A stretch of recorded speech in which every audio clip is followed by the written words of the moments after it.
And so we've been playing around with it since it came out at 6 a.m. this morning. It actually was available to the Plus members a little bit before that. So as soon as I found out, I realized that we could play around with it. But today we're going to go through probably a number of different use cases. We're probably going to try and cover 5 different use cases or so and test out its functionality, contrast it to how it was performing with GPT-3, and then probably think about GPT-5. What does it mean in the future?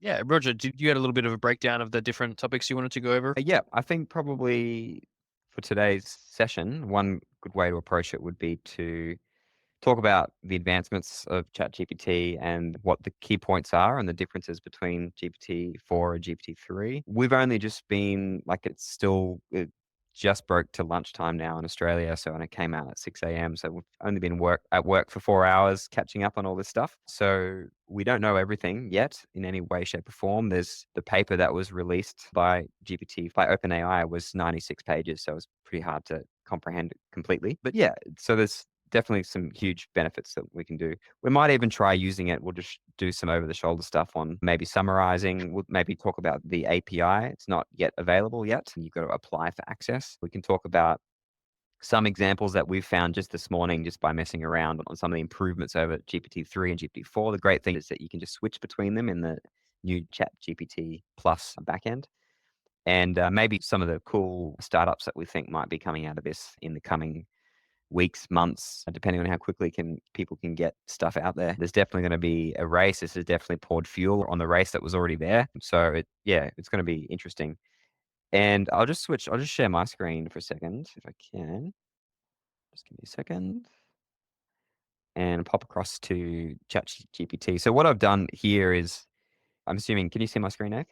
Yep. What I've done here is used GPT-4 in the chat engine, and you simply just select it when you go new chat. You just select it from the box here, and it tells you straight off the bat. It's got some level of conciseness that's way higher than the 3.5.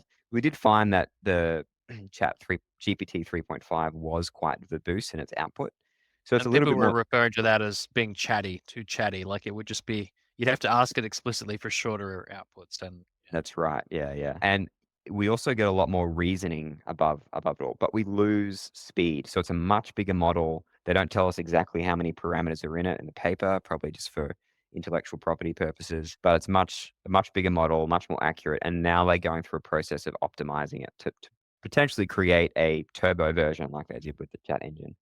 So what I did was I was just curious. I took everything from the OpenAI page, the research page, it's openai.com/research/GPT-4, and trimmed it down to 5,000 or 4,000 tokens. What I did, yeah, we'll talk about that in a minute. And then I copied it all in there and asked it to summarize it and then do so in bullet form. So here's what the GPT-4 summary is for the listeners out there.